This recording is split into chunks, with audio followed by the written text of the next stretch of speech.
The first year I came to this country, I swallowed down everything I had ever known, and it slid down my throat into the darkness of secrets, or maybe just things nobody wanted to know. Either way, I was empty, ready for the sunshine and breeze of this new world to wrap me up in a whirlwind strong enough to block out the rest.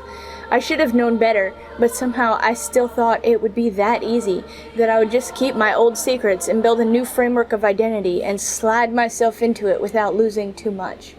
The first year I came to this country, I forgot everything I had ever learned and discovered a darkness of secrets inside of me big enough to block out the rest, but I lost too much.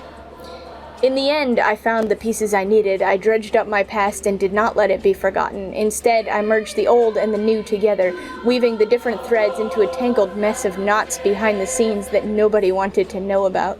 I managed the chaos as carefully as walking on a black night path, except this time there was nobody to tell me how to do it with confidence, and everybody was there to see when I tripped over the stump and landed in the thorns. Still, I wrapped my cloth around me like a bright mask or a new skin, and when my new friends poked holes in it, they discovered the whirling dances of a different country underneath, so they named me after my mix of colors, and I blurred them all into something resembling stability. In the end, I always knew that every story I told had holes and half-truths, but when I put them together, they stacked into the pieces I needed to keep going, so I held my chin high and taught myself confidence.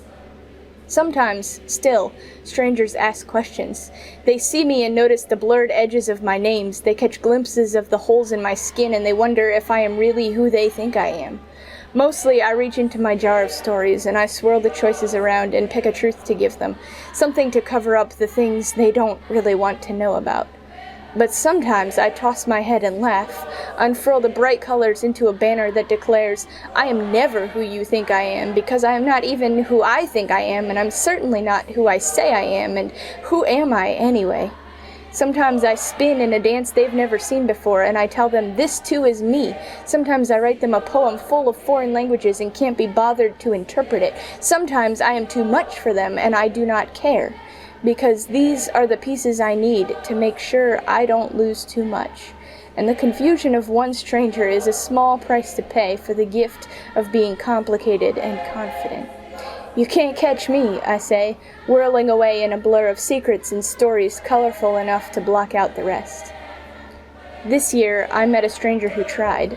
A stranger who chased after my trail of contradictions and picked up every half-truth I dropped along the way, came up to me with arms full of gathered pieces and told me, "Look, I found such a beautiful mess," as if the tangled knots of my underneath could ever be called beautiful. Messy, yes, I know my stories are messy. I know when my colors are spinning around me, sometimes they stain the ground rainbow, and I don't know how to clean it up.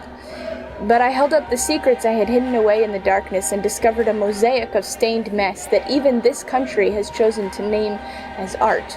And I wondered why it took a stranger to see that this too could be beautiful.